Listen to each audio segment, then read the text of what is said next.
জাতীয় সংসদের স্পিকার শিরিন শারমিন চৌধুরী পদত্যাগ করেছেন আজ সোমবার।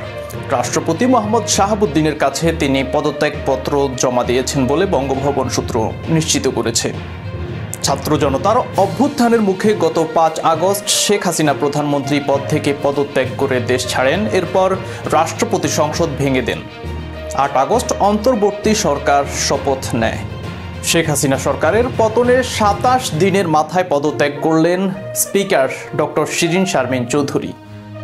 ২০০৮ সালের নির্বাচনে আওয়ামী লীগ ক্ষমতায় আসার পর স্পিকার নির্বাচিত হন আব্দুল হামিদ। তাকে রাষ্ট্রপতি নির্বাচিত করা হলে ২০১৩ সালের ৩০ এপ্রিল স্পিকার নির্বাচিত হন শিরিন শারমিন চৌধুরী। এরপর থেকে টানা তিনি এই দায়িত্বে ছিলেন। গত ৭ জানুয়ারি বিএনপিবিহীন নির্বাচনে আওয়ামী লীগ জয়ী হয়ে সরকার গঠনের পর শিরিন শারমিন চৌধুরীকে আবারও স্পিকার নির্বাচিত করা হয়।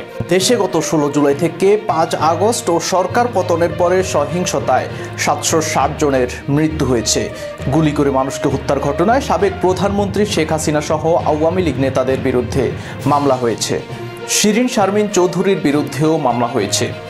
রংপুরে গুলিবিদ্ধ হয়ে স্বর্ণ শ্রমিক মুসলিম উদ্দিন নিহত হওয়ায় ২৭ আগস্ট শিরিন শারমিন চৌধুরী, সাবেক বাণিজ্যমন্ত্রী টিপু মুন্সি সহ ১৭ জনের বিরুদ্ধে হত্যা মামলা করা হয়।